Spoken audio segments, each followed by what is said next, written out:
Behind us is the T-Rex frame, legs and frame, and what we're trying to do is figure out where the front section where his arms and head are to his back section where his tail bolts on, and trying to get it to scale and trying to make it, my biggest problem is I'm going a little crazy on the size, and I'm trying to scale it back down to fit down the highway, because I'm limited to 14 feet by 12 feet. The most width I can have on the highway is 12 feet, and that's pushing it. Really, they want 8 feet. And then height-wise, I'm maxed out at 14 feet. With the trailer, it's 18 inches, so I'm kind of like at 16 feet. Can't be absolutely bigger than that. Permits won't allow you to go down to the highway any bigger than that. So the T-Rex is so big that I'm pushing the boundaries of being able to even ship it. I really didn't expect to see this bullshit.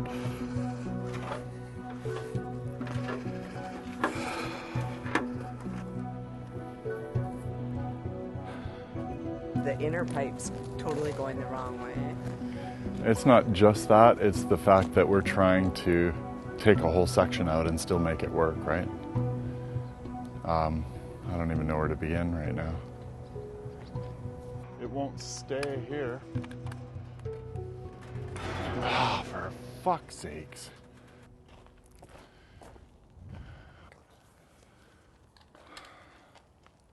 Shoot me.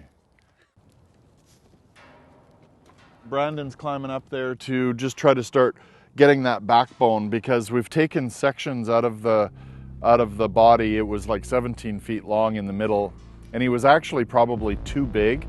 So he was starting to outgrow his legs and just kind of you know, we're building the body and the head and the tail inside the shop and trying to build it in pieces without actually being able to assemble it and visually make sure everything works.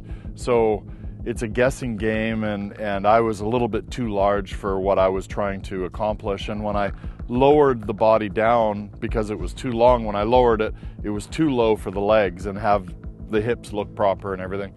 I mean, we were closer an hour ago. Fuck.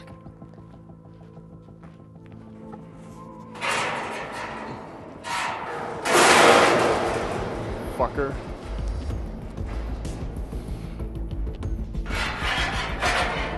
Good. Okay. Just.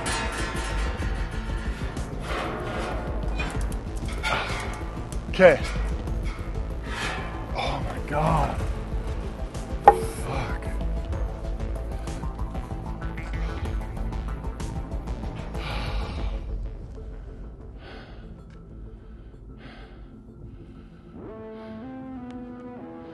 We gotta tilt it down. Is that gonna work though? See, are we even on the forks there? Can you tell, Brandon? Yeah, it's just that left one here. It is? Yeah, it's on the left one. Let's see what happens. Okay, I'm going up.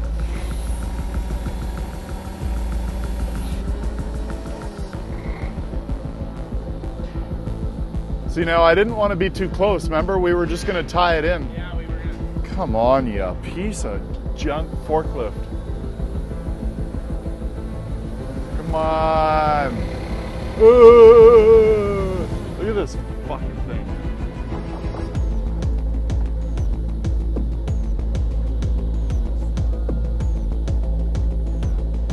I just don't want to go too far in.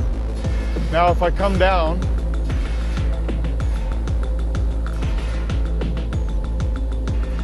because we were way down, were we not?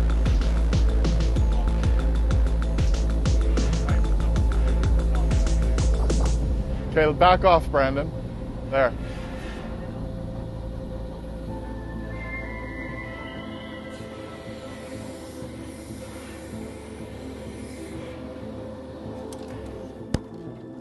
Ow.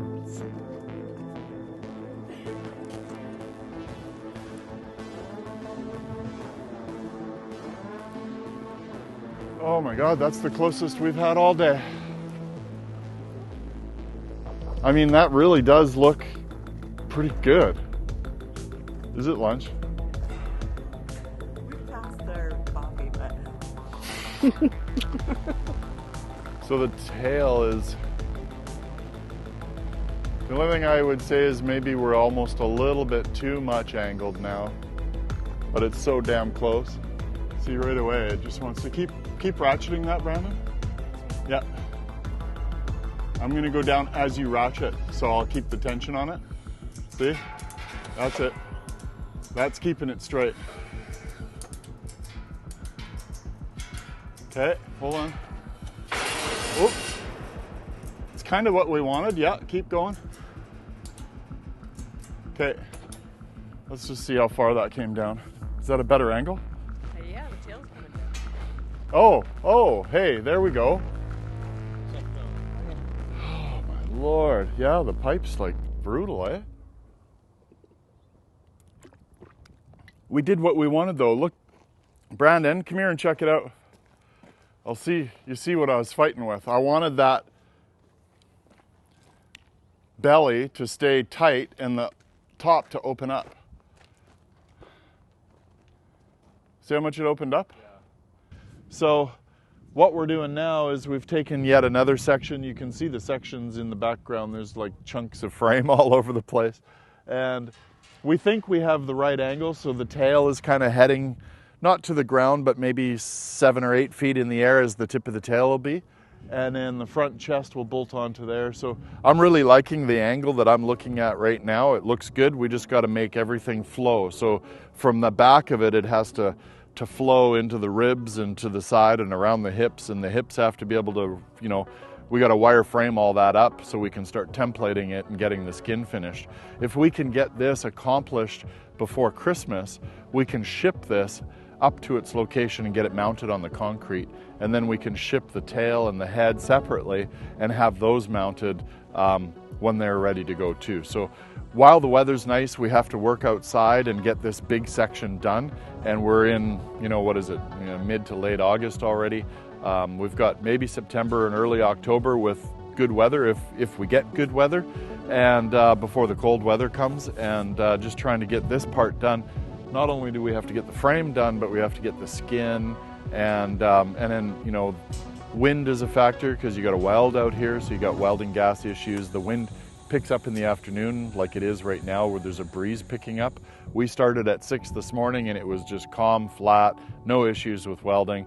So we might be doing like really early morning welding when we actually start skinning, because that's going to be an issue. Trying to build a tent around it to protect from wind is another issue that we have to, you know, lots of issues when you're working outside. You're kind of dependent on the weather. So working on a CAD program, you can, you know, use a design. You can figure out design complications and how everything bolts together and have everything pre-built.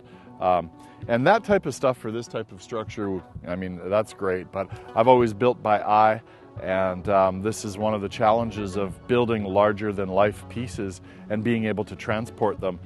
I think I've always done it this way. I don't really know any other way to do it, because in the end it's a piece of artwork that's coming out of my head.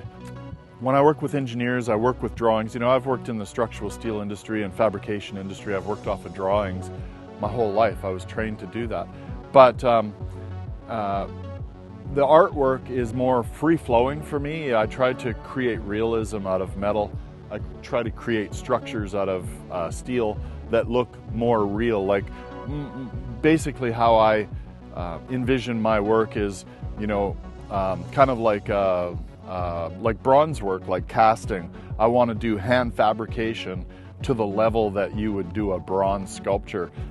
That's kind of the goal that I set myself for. To me, it seems more, sometimes yes, like this is a little more difficult, but in the end, there's no computers, there's no machinery involved. It's just your skills and your hand tools and your knowledge of metal shaping that create these pieces. And that, I think, sets myself apart from what other artists and industries do, using your talent and your skills and your knowledge to make something and not use a computer. I think is even more challenging, and that's kind of why I've always done what I do. Wow! Whoa! Perfect!